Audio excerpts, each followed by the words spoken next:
ಬೆಂಗಳೂರಿನಲ್ಲಿ ಬಿಜೆಪಿ ವತಿಯಿಂದ ತಿರಂಗ ಯಾತ್ರೆಯ ವಿಚಾರಕ್ಕೆ ಸಂಬಂಧಪಟ್ಟಂತೆ ವಿಪಕ್ಷ ನಾಯಕ ಅಶೋಕ್ ಸೇರಿ ಹಲವು ನಾಯಕರು ಭಾಗಿಯಾಗಿದ್ದಾರೆ. ನಿವೃತ್ತ ಸೈನಿಕರ ಜೊತೆ ಹೆಜ್ಜೆ ಹಾಕಿದ್ದಾರೆ ಅಶೋಕ್ ಹಾಗೂ ಸಿಟಿ ರವಿ. ಪ್ರಮುಖವಾಗಿ ತಿರಂಗ ಯಾತ್ರೆಯಲ್ಲಿ ಮಿಂಚಿದೆ ರಾಷ್ಟ್ರಧ್ವಜ. ಶಿರೂರು ಪಾರ್ಕ್ನಿಂದ ಮಲ್ಲೇಶ್ವರಂ 18ನೇ ಕ್ರಾಸ್ ವರೆಗೆ ಯಾತ್ರೆ ನಡೆಸಲಾಗಿದೆ. ರಾಜ್ಯ ಬಿಜೆಪಿ ಉಸ್ತುವಾರಿ ಭಾಗಿಯಾಗಿದ್ರು ರಾಧಾ ಮೋಹನ್ ದಾಸ್ ಅಗರ್ವಾಲ್, ಸಹ ಉಸ್ತುವಾರಿ ಸುಧಾಕರ್ ರೆಡ್ಡಿ, ಪರಿಷತ್ ವಿಪಕ್ಷ ಮುಖ್ಯಸ್ಥ ಸಚೇತಕರಾದಂಥ ರವಿಕುಮಾರ್, ಎಂಎಲ್ಸಿ ಸಿಟಿ ರವಿ, ಶಾಸಕರಾದಂಥ ಡಾಕ್ಟರ್ ಅಶ್ವಥ್ ನಾರಾಯಣ್ ಮುನಿರತ್ನ ಅವರು ಭಾಗಿಯಾಗಿದ್ರು. ಈ ಬಗ್ಗೆ ಮತ್ತಷ್ಟು ಮಾಹಿತಿ ಕೊಡ್ತಾರೆ ನಮ್ಮ ಪ್ರತಿನಿಧಿ ರೇಣುಕಾ ಸಂಪರ್ಕದಲ್ಲಿದ್ದಾರೆ. ರೇಣುಕಾ, ಬೆಂಗಳೂರಿನಲ್ಲಿ ಬಿಜೆಪಿ ವತಿಯಿಂದ ತಿರಂಗ ಯಾತ್ರಾ ನಡೀತಾ ಇದೆ. ಪ್ರಮುಖವಾಗಿ ಕೆಲವೊಂದಿಷ್ಟು ನಾಯಕರುಗಳು ಭಾಗಿಯಾಗಿದ್ದಾರೆ. ಯಾವ ರೀತಿಯಾಗಿ ಸಾಕ್ತು ಈ ಒಂದು ಯಾತ್ರೆ, ಇದ್ರ ಬಗ್ಗೆ ಮಾಹಿತಿ ಕೊಡೋದಾದ್ರೆ?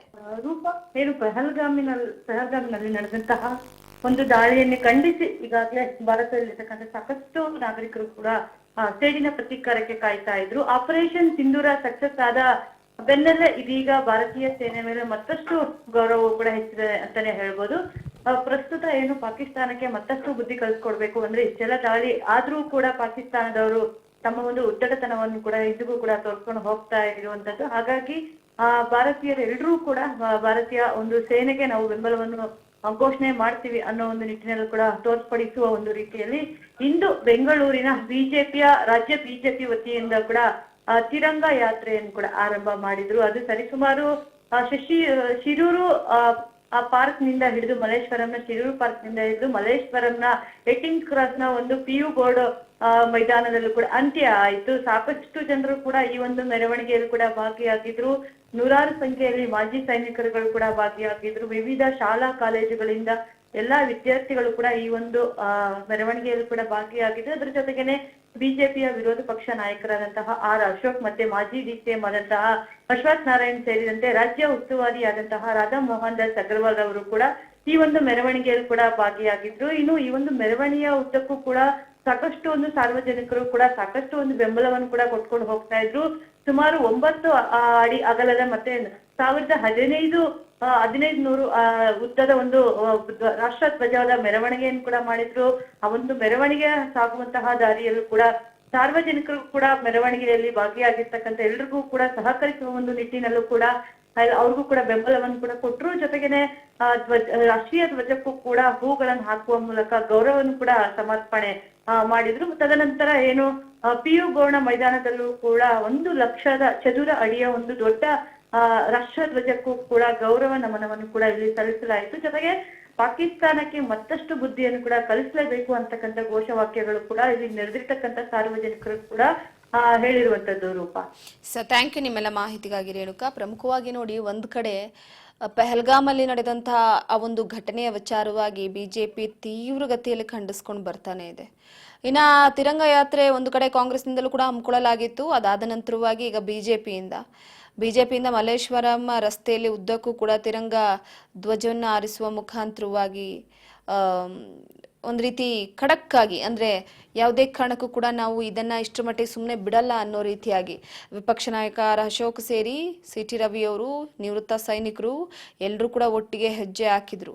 ಎಸ್, ಭಾರತೀಯ ಸೇನೆ ಬೆಂಬಲಿಸಿ ಬಿಜೆಪಿ ತಿರಂಗ ಯಾತ್ರೆ ನಡೆಸ್ತಾ ಇದೆ. ಬಿಜೆಪಿ ತಿರಂಗ ಯಾತ್ರೆ ಬೇಡ, ಟ್ರಂಪ್ ಯಾತ್ರೆ ಮಾಡಲಿ, ಕಾರ್ಮಿಕ ಸಚಿವ ಸಂತೋಷ್ ಲಾಡ್ ತಿರುಗೇಟನ್ನ ಕೊಟ್ಟಿರುವಂತದ್ದು. ಆಪರೇಷನ್ ಸಿಂಧೂರ್ ಕ್ರೆಡಿಟ್ಗೆ ಮುಂದಾಯ್ತಾ ಬಿಜೆಪಿ ತಿರಂಗ ಯಾತ್ರೆಗೆ ಕಾಂಗ್ರೆಸ್ ಕಿಡಿಕಾರ್ತಾ ಇದೆ. ಟ್ರಂಪ್ ಯಾತ್ರೆ ಮಾಡಲಿ, ತಿರಂಗ ಯಾತ್ರೆ ಬೇಡ, ಕಾರ್ಮಿಕ ಸಚಿವ ಸಂತೋಷ್ ಲಾಡ್ ತಿರುಗೇಟನ್ನ ಕೊಟ್ಟಿರುವಂತದ್ದು. ಸಂತೋಷ್ ಲಾಡ್ ಅವರು ಕಿಡಿಕಾರಿದ್ದಾರೆ. ಪ್ರಮುಖವಾಗಿ ಪಹಲ್ಗಾಮ್ನಲ್ಲಿ ನಡೆದಂತಹ ದಾಳಿಯ ವಿಚಾರಕ್ಕೆ ಸಂಬಂಧಪಟ್ಟಂತೆ ಬಿಜೆಪಿ ತಿರಂಗ ಯಾತ್ರೆಯನ್ನ ನಡೆಸ್ತಾ ಇರುವಂತದ್ದು. ಈ ಬಗ್ಗೆ ಮತ್ತಷ್ಟು ಮಾಹಿತಿಯನ್ನ ಕೊಡ್ತಾರೆ ನಮ್ಮ ಪ್ರತಿನಿಧಿ ಬಸವರಾಜ್ ಜೂಗಾರ್ ಸಂಪರ್ಕದಲ್ಲಿದ್ದಾರೆ.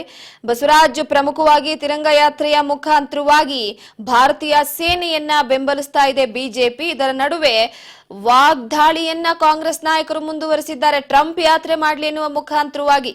ಈ ಬಗ್ಗೆ ಮಾಹಿತಿ ಕೊಡೋದಾದ್ರೆ? ರೂಪ, ಈಗಾಗಲೇ ಏನು ಪಹಲ್ಗಾಮ್ನ ಘಟನೆ ನಂತರ ಏನು ಆಪರೇಷನ್ ಸಿಂಧೂರ ಕಾರ್ಯಾಚರಣೆಯನ್ನು ಕೂಡ ನಮ್ಮ ಭಾರತೀಯ ಸೇನೆ ಮಾಡಿರ್ತಕ್ಕಂಥದ್ದು. ಈ ಒಂದು ಹಿನ್ನೆಲೆಯಲ್ಲಿ ಸೈನಿಕರಿಗೆ ಬೆಂಬಲಾರ್ಥವಾಗಿ ಬಿಜೆಪಿ ನಾಯಕರು ಇವತ್ತು ತಿರಂಗ ಯಾತ್ರೆಯನ್ನು ಕೂಡ ಹಮ್ಮಿಕೊಂಡಿರ್ತಕ್ಕಂಥದ್ದು.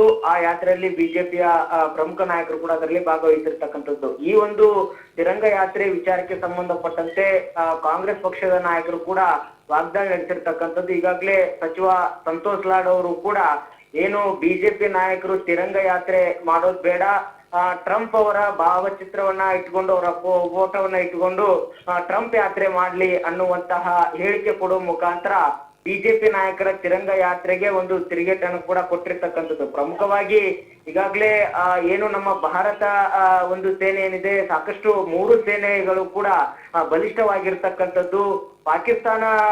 ಪಾಕಿಸ್ತಾನಕ್ಕೆ ನಾವು ಪಾಕಿಸ್ತಾನ ವಿರುದ್ಧವಾಗಿ ಯುದ್ಧ ಮಾಡಬೇಕಾಗಿತ್ತು.